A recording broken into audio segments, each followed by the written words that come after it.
காட்டாங்க BJP வரவே வராது. உங்களுக்கு பிஜேபி தோற்கடிக்கிறது ஒரு இதுவா? இல்ல நல்லாட்சி தர்றதா? அப்படி பாருங்க எல்லாமே நல்லாட்சி இருந்ததுன்னா, அப்ப அண்ணாமலை பாத யாத்திரைக்கு எதுக்கு கூட்டம் வந்ததுங்க? அவர கேட்கறதுக்கு ஏன் கூட்டம் வந்தது? ஏன் மக்கள் அப்படி காத்துட்டு இருந்தாங்க? இவர் சொல்றதுல ஏதோ இருக்குதுன்னு நினைக்கிறாங்களோ இல்லையோ? உண்மை என்பது பாருங்க, உண்மைக்கு அதுக்கு தனி பவர்ங்க. இன்னைக்கு பிரதமர் தமிழ்நாட்டுல வரும்பொழுது ஏன் இவ்வளவு கூட்டம் வருது? ஏன்னா அவர் சொல்வதில ஏதோ உண்மை இருக்குது. அந்த உண்மையே சாதாரண மக்கள் அவங்க புரிஞ்சுக்கிறாங்க. நம்ம சோ கால்ட் இன்டலெக்சுவல்ஸ் புரிஞ்சுக்க மாட்டாங்க வேணுன்ட்டே.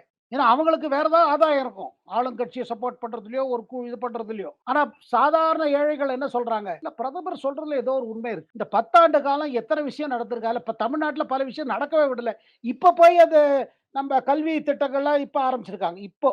ஏன்னா பிரதமர் சொல்லிட்டே இருக்காரு. மத்திய அரசு போட்ட கல்வி திட்டங்கள தமிழ்நாடு போல மாநிலங்கள் செயல்படுத்தவே இல்லை. மேற்கு வங்காளம் செயல்படுத்தவில்லை. அது அவர் என்ன சொல்றாரு பாருங்க, பிஜேபி உங்களுக்கு அப்போஸ் பண்ணா பண்ணிக்கங்க. நல்ல திட்டங்கள் எல்லாம் இது பண்ணுங்க. மக்களுக்கு நலனுக்கா செய்யுங்க.